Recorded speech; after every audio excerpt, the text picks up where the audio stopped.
Hello everyone, welcome back to my channel for true stories of a dog man.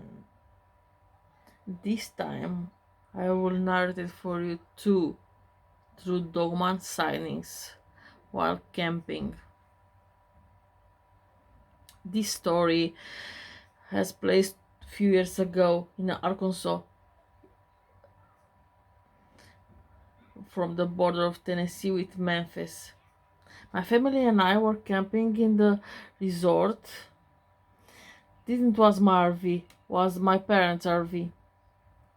Was my parents and my siblings, something that we usually do at least once or twice a year.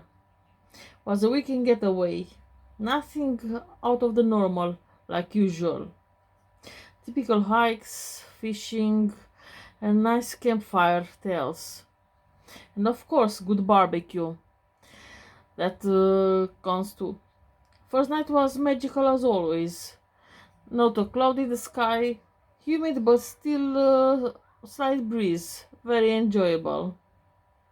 My dad cooked hamburgers for everybody and baked beans with bacon. Typical, I know. But my dad was a pretty simple guy.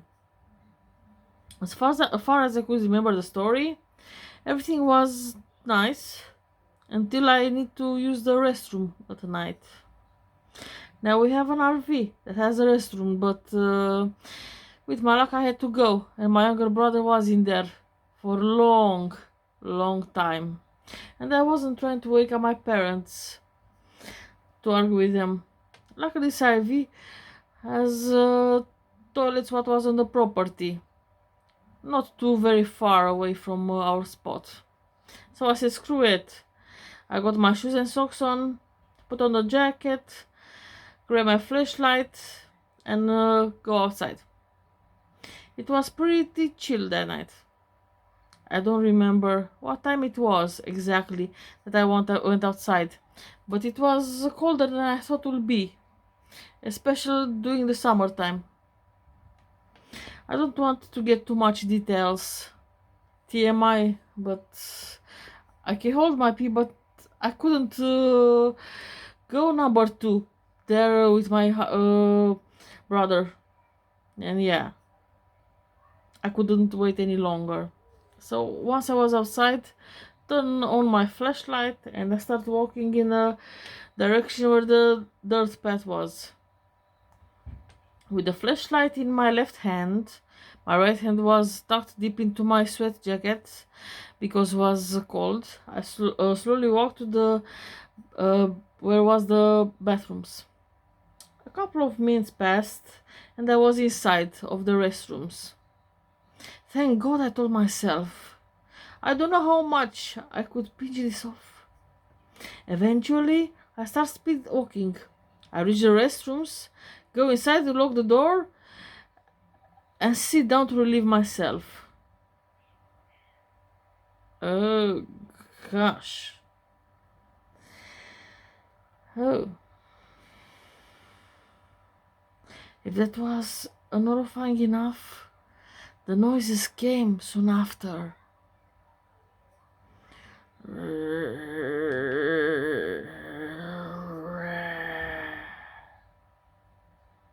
At this point, I was only thinking of myself. Thank God I'm in the restroom. What the hell what was outside? I was so terrified. I was even afraid to even open the door. I just sat there and total fright. I swear to you, this is a true story, as silly as it sounds. Don't get me wrong. That's it what was happened to me. This is what happened. In the middle of the night. It's quite embarrassing anyway. But it was horrifying to me. I don't know how long I waited inside that freaking wooden porta potty. I was on there 15 minutes or 20 minutes, heart beating over my chest. I was so afraid even moving an inch. Eventually, I must have to grab my courage and finish my business and go outside. pick it up outside. I remember picking my head out, looking around. I didn't see anything. It was pitch black outside, with a slight breeze what was chill to the bone. But there was nothing in view for where I was at. Absolutely nothing. I inched my way, little by little, outside of that wooden door. I was still standing in the front wooden porch, very afraid to go on the trail. Didn't know where this noise coming from. Eventually I did so. I started walking a slow pace with my flashlight, constantly spinning around and looking behind me from every sound that I heard. I was completely freaked out. It seems like the closer I would go to the RV, the more I feel like I was seriously being watched. I heard a snappy noise far away behind me. I turned around, I shot my flashlight. That's when I saw the red eyes. The red eyes of this large black silhouette behind of the trees, or 30 yards or maybe less. It has his head with pointy ears. That's all I could make it out of it. I couldn't really truly see it, all figure and everything with the flashlight what I had. But when I did see, scared me to death. I remember screaming, turning around and running as fast as I could back to my RV, not giving a crap of anything anyone says. I got back to the RV. I told my family everything. I couldn't sleep that night, but I refused to go back to that camping site ever again.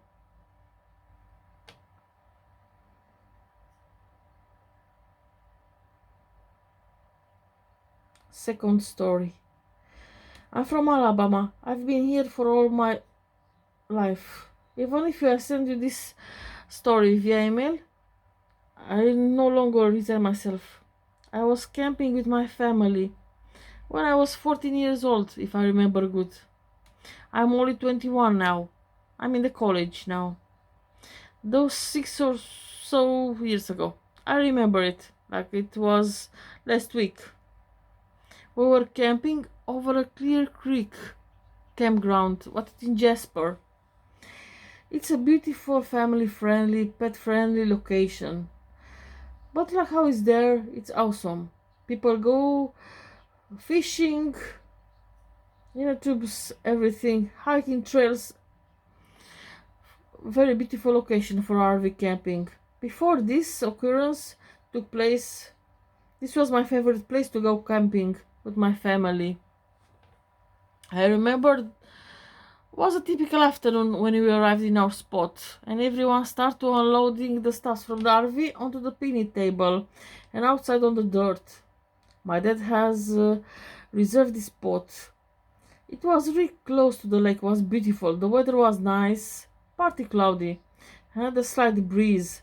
What was really magnificent day, if I remember. Our dog was just running around, playing and messing with my younger siblings. I remember we've been hiking that day. It was nice.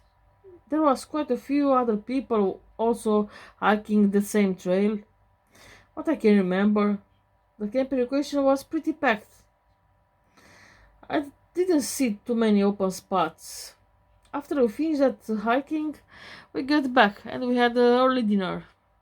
My dad never want to be very dark, and he didn't like to grill and to be rushed when it's about barbecue time. We had plenty of firewood that we brought with us, was stacked with us next by the fire pit and the picnic table. We had the lanterns, what was on the table, a couple of neighboring trees, what was the camping site, was plenty of light. Once the fire was going, after we finished our meal for the night, we also sat around the lawn chairs and telling ghost stories and drinking sodas. Everything was perfect. That was until we all started hearing the howling noises. Ooh.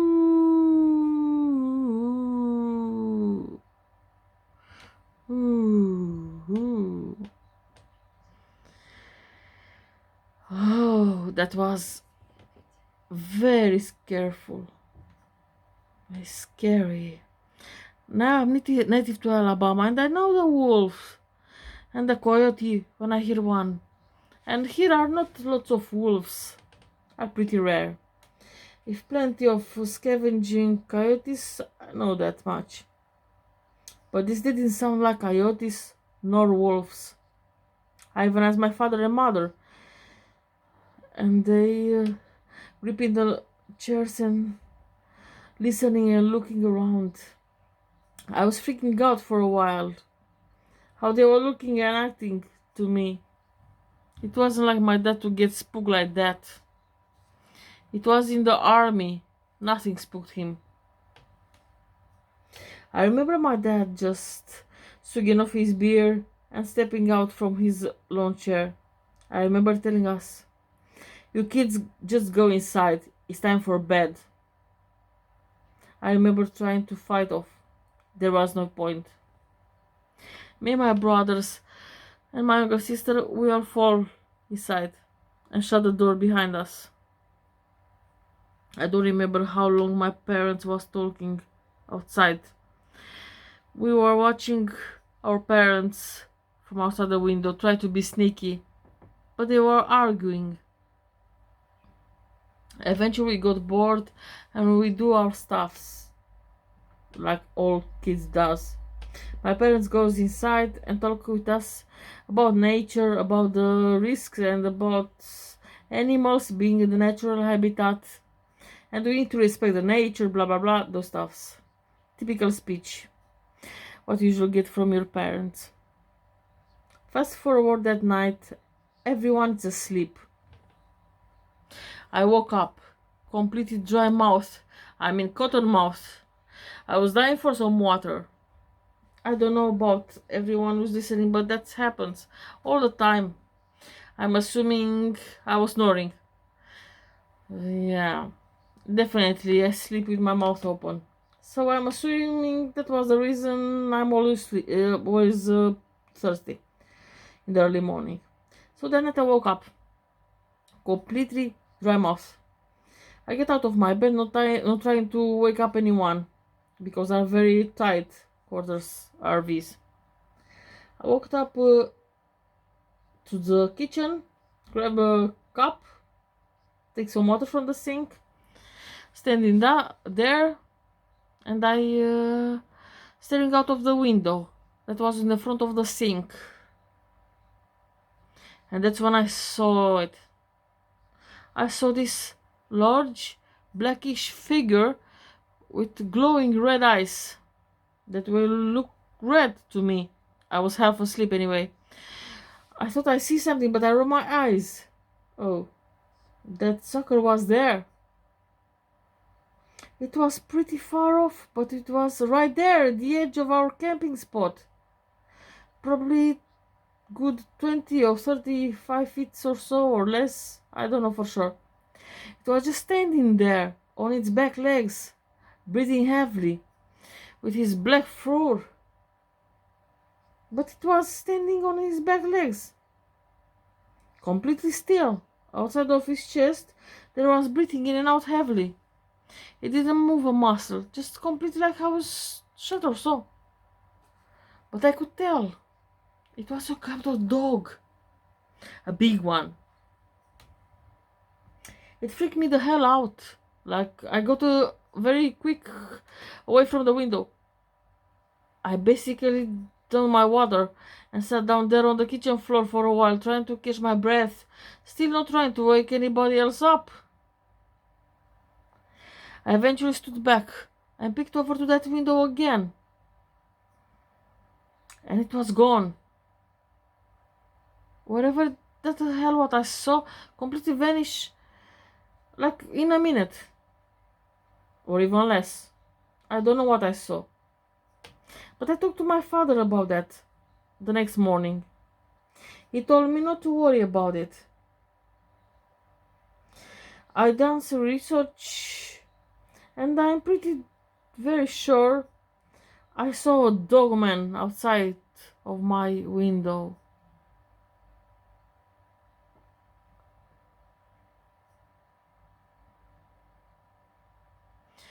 Wow, thank you very much for listening. Those two real creepy encounters, dogman encounters, the real cryptid.